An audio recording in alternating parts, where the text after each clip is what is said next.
Selanjutnya kita akan berbicara mengenai langkah-langkah untuk menentukan KKM atau bisa disebut dengan kriteria ketuntasan minimal. Langkah yang pertama yang perlu dilakukan adalah menghitung jumlah kompetensi dasar setiap mata pelajaran setiap kelas. Jadi kalau untuk kurikulum 2013 di SD, karena tidak ada mata pelajaran, yang dihitung adalah jumlah setiap KD pada setiap muatan. Jadi muatan bahasa Indonesia itu ada berapa KD, muatan matematika ada berapa KD, dan itu dihitung masing-masing mata pelajaran. Tentunya KD yang dimaksud adalah jumlah KD dalam 1 tahun pembelajaran. Kemudian menentukan nilai aspek karakteristik peserta didik, itu yang disebut dengan intake. Kemudian karakteristik mata pelajaran atau kompleksitas materi atau tingkat kesukaran suatu materi, dan kondisi satuan pendidikan yang disebut dengan daya dukung.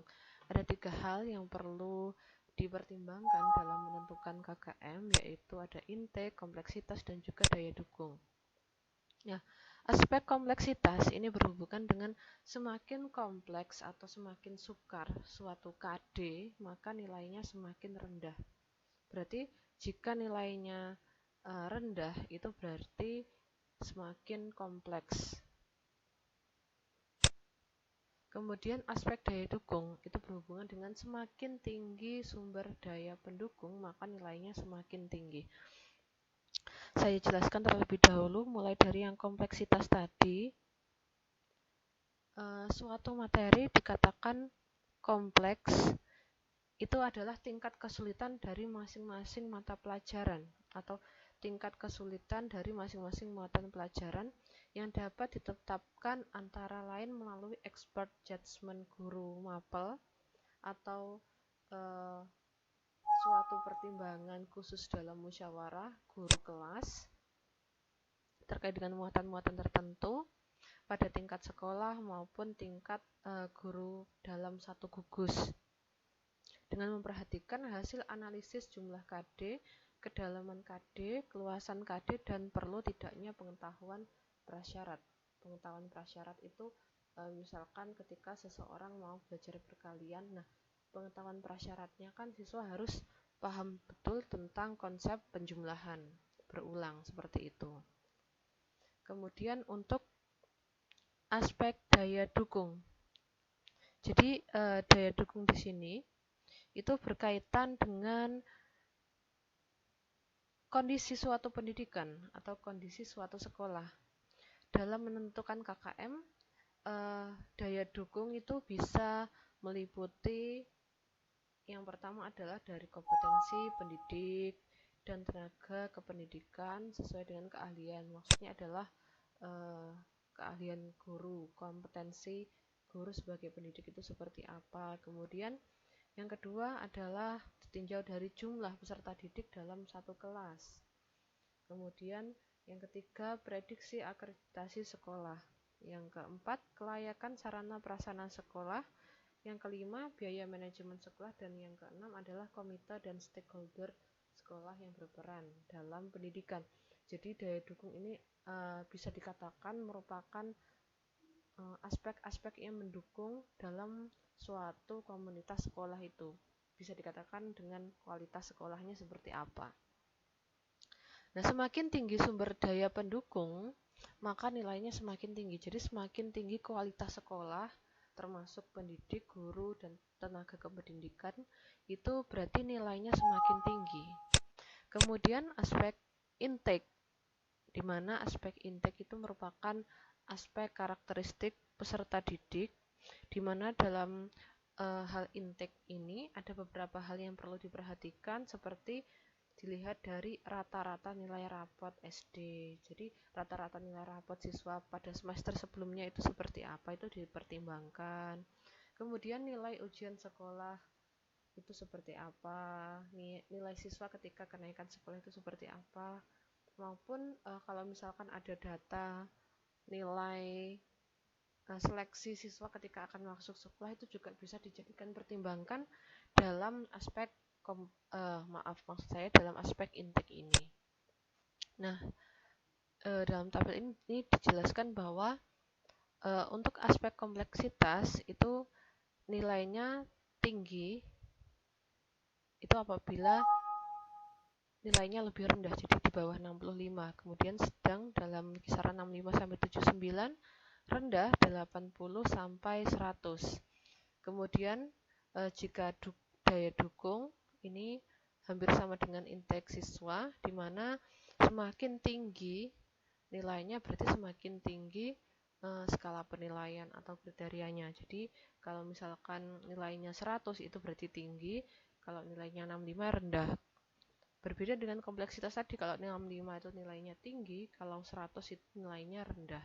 Seperti itu. Berarti daya dukung dan intake ini memiliki rentangan nilai dan kriteria yang sama, sementara yang kompleksitas ini berbeda karena memang berhubungan dengan tingkat kesukaran kompetensi dasar maupun materi yang akan dibelajarkan.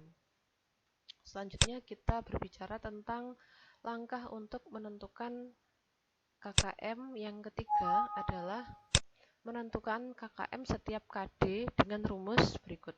Nah, jadi ada rumus KKM per KD per kompetensi dasarnya itu ya, misalkan KD 3.1 menyebutkan atau siswa misalkan KD 3.1 mengidentifikasi bentuk-bentuk dan wujud benda serta implementasinya dalam kehidupan sehari-hari, misalkan seperti itu. Nah, ini rumusnya adalah jumlah total setiap aspek per jumlah total aspek. Nah, total aspeknya ini adalah seperti daya dukung, kompleksitas, dan juga intake-nya seperti apa pada masing-masing KD. Ini saya misalkan saja untuk aspek daya dukung nilainya 90, berarti termasuk bagus ya kualitas sekolahnya. Kemudian kompleksitas tingkat kesukarannya itu 70, berarti termasuk rendah kalau tidak salah, rendah atau sedang kalau tidak salah ini tadi. Kemudian aspek intake itu mendapat skor 65, jadi karakteristik peserta didiknya itu mendapat skor 65, termasuk dalam sedang atau rendah tadi ya. Jadi jika sudah dirinci seperti ini, kemudian dijumlahkan lalu dibagi 3, kita cari rata-ratanya ini sama saja. 90 tambah 70 tambah 65 bagi 3 hasilnya 75. Nah, jadi KKM KD-nya adalah 75. Selanjutnya langkah yang keempat adalah langkah yang keempat seharusnya menentukan KKM setiap KD dengan rumus berikut. Jadi untuk menentukan KKM KD itu ada 2 cara. Cara yang pertama seperti tadi, cara yang kedua seperti yang saya misalkan ini. Jadi kompleksitas daya dukung dan intake-nya itu dinilai dengan rentang 1-3 seperti ini. Jadi hampir sama seperti tadi, kalau kompleksitas itu jika nilainya 1 berarti tinggi, kalau 3 itu rendah. Kebalikannya kalau daya dukung dan intake itu semakin tinggi, misalkan di angka 3 itu tinggi, kalau 1 rendah. Seperti itu. Misalkan daya dukung nilainya 1 berarti daya dukung rendah. Kompleksitasnya 3 berarti rendah juga. Aspek intake mendapat skor 2 berarti sedang. 1 tambah 3 tambah 2 per 9. Nah, ini didapatkan skor 6 per 9 kali 100, hasilnya 66,7. Karena KKM itu sifatnya bilangan utuh, dalam artian bukan desimal, sehingga KKM dibulatkan menjadi 67. Selanjutnya langkah yang ketiga tadi adalah secara kedua dari penentuan KKM KD. Langkah yang keempat adalah menentukan KKM setiap mata pelajaran dengan rumus sebagai berikut. Nah, KKM mata pelajaran sama dengan jumlah total KKM per KD. Jadi KKM per KD yang sudah didapatkan tadi, misalkan KKM Bahasa Indonesia 75, KKM Matematika 70, Kemudian semua KKM mata pelajaran itu dijumlahkan, kemudian dibagi jumlah total KD. Nah, ada berapa jumlah KD dalam satu mata pelajaran? Seperti itu. Nah, jadi misalkan jumlah KD muatan IPA kelas 4 ada 8 KD. Maaf, yang saya maksudkan tadi adalah KKM per mata pelajaran. Jadi ini yang benar. KD pengetahuan misalkan ada KD 3.1 sampai 3.8. Kemudian KKM-nya setiap KD 75, 70, 72 sampai 75 ini.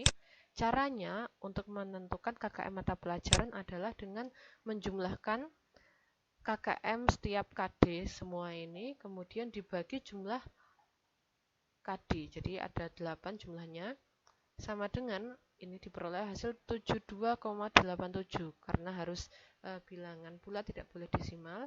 Maka KKM muatan IPA adalah 73. Jadi seperti itu cara untuk menentukan KKM setiap mata pelajaran. Demikian materi yang bisa saya sampaikan terkait dengan kriteria ketuntasan minimal dan juga belajar tuntas. Sebelum saya akhiri, saya ingatkan untuk para mahasiswa semua untuk melakukan presensi, dan juga setelah selesai melihat video ini silahkan mengunjungi halaman Google Class untuk mata kuliah rancangan pembelajaran untuk mendapatkan tugas lanjutan. Kemudian nanti menguploadnya juga, mengumpulkannya di Google Class juga. Saya akhiri pertemuan video pembelajaran ini. Apabila ada kurang lebihnya saya mohon maaf. Wassalamualaikum warahmatullahi wabarakatuh.